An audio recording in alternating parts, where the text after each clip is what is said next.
So, you think building a robot that mimics a human is all about futuristic alloys and incomprehensibly complex code? You imagine brains of shimmering quantum processors, don't you? What if I told you a secret ingredient, a foundational pillar in this quest, is a humble statistical tool from the 19th century? Let's talk about logistic regression. Its name is a spectacular piece of misdirection, a true marketing fumble. It doesn't regress to anything, and it certainly doesn't predict a number in the way your weather app predicts tomorrow's temperature. Instead, it does something far more fundamental, something you do thousands of times a day without a flicker of conscious thought.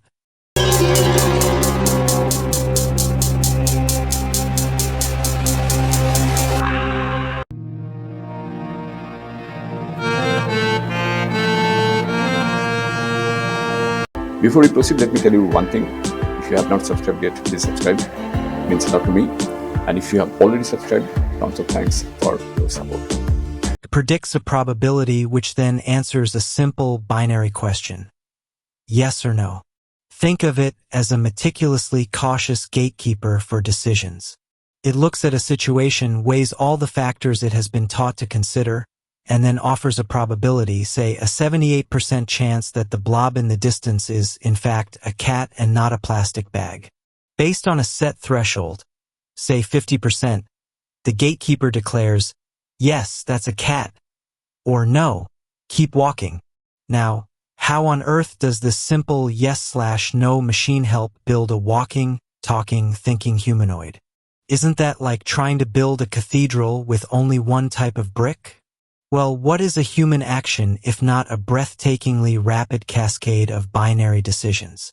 Consider the simple act of walking across a room. Your brain, that squishy supercomputer, is firing off a storm of yes/no queries. Is the floor stable at this exact point? Yes. Is my foot positioned correctly to maintain balance? Yes. Is that a rug corner I need to lift my foot higher for? No. Each step is a symphony of countless, near-instantaneous logistic regressions. Now, picture a robot like Boston Dynamics Atlas, a marvel of agility that can run, jump, and even do a backflip. When Atlas plants its metal foot, its internal systems are not solving some grand, unified equation of bipedal motion. Instead, they are crunching probabilities based on sensor data.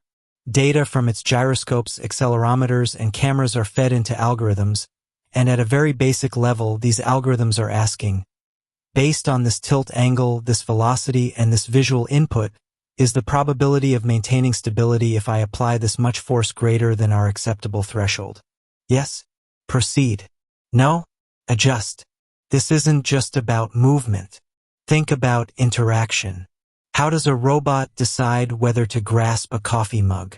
It analyzes visual data. Does this object have the cylindrical shape of a mug? Probability: 92%. Yes. Does it have a handle-like appendage? Probability: 88%. Yes. Is it emitting steam, suggesting it's hot? Probability: 65%. Yes. Be careful. The final decision to grasp is the culmination of these simple probabilistic yes. Let's add some context to this view. I mean, whether the robot is trying to grasp a coffee mug, coffee cup, or teacup, or something else, I mean, in your body, the simple logistic regression principle is applied. But this is far more advanced. So, sensor data inputs checks whether the probability is less than 50%, then the decision is no. And if the probability is greater than 50%, the decision is yes. And at each score, the algorithm is not about complex prediction. It's a very simple gatekeeper that takes in data and calculates the probability of a binary yes or no outcome. That is it. Now, what is in the case of the human blueprint? What we do, think about a game like when you are entering a house or something like that, that is simple, of the simple yes or no checks are applied, orchestrated by our brain to create fluid motion.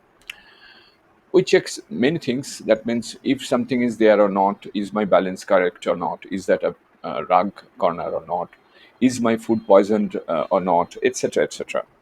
Now the engineering stability, that means the stability focus, there are a lot of things, because whenever a robot works, there are a lot of things like gyroscope data, joint pressure, tilt angle, velocity, camera input, and you can see this radar chart where this gyroscope data stability factor is 85%, and therefore this varies because camera input is 80%, whereas joint pressure is 95%.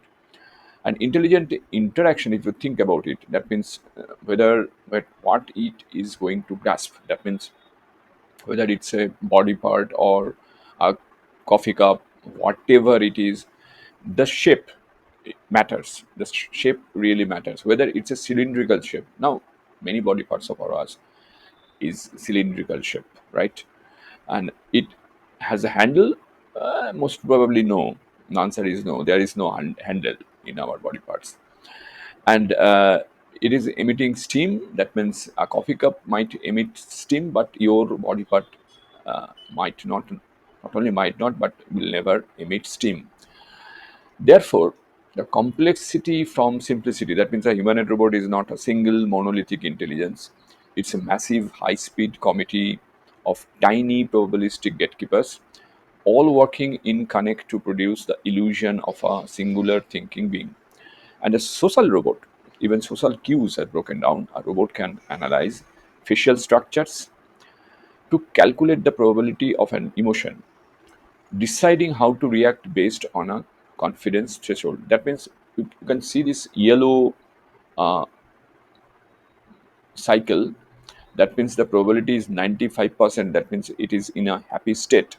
If it is not in a happy state, this is only 5%. In fact, it can analyze facial features to decide that. But since human mind, human psychology is very complex, humans are very complex in total overall. Uh, that is why our relationships are so messy, so destructive, so disturbing sometimes.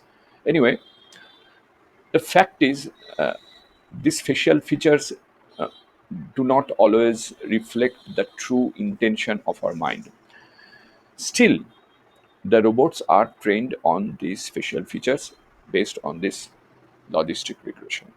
Recent research pushes this further into the realm of social interaction, a field where ambiguity reigns supreme. How does a robot interpret a human smile? Is it a genuine expression of happiness or a polite social grimace?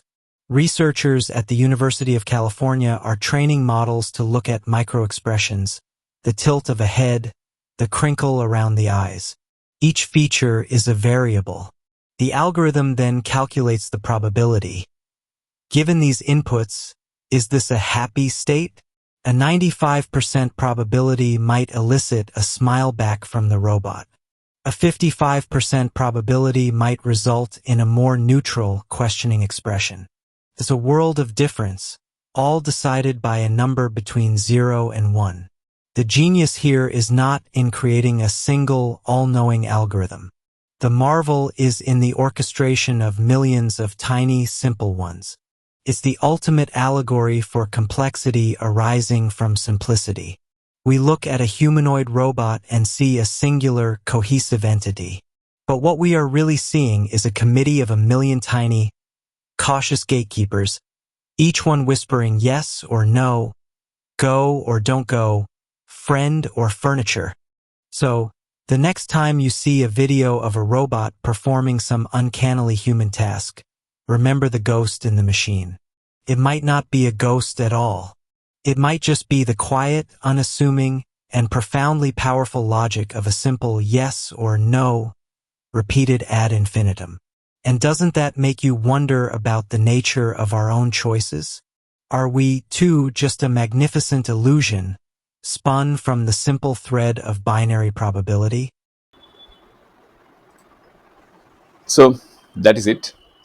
Thank you for joining us on this journey. Let's continue this conversation in the comments below. If you like the video, please hit the bell icon to get notified, and don't forget to like with your friends, share, and subscribe for more insights. If you have already subscribed, tons of thanks for your support. It means a lot to me. And please consider signing up for membership zone to support Wooden Slate so that we can make it better and better. See you in the next video. Till then, goodbye. Take care and stay safe.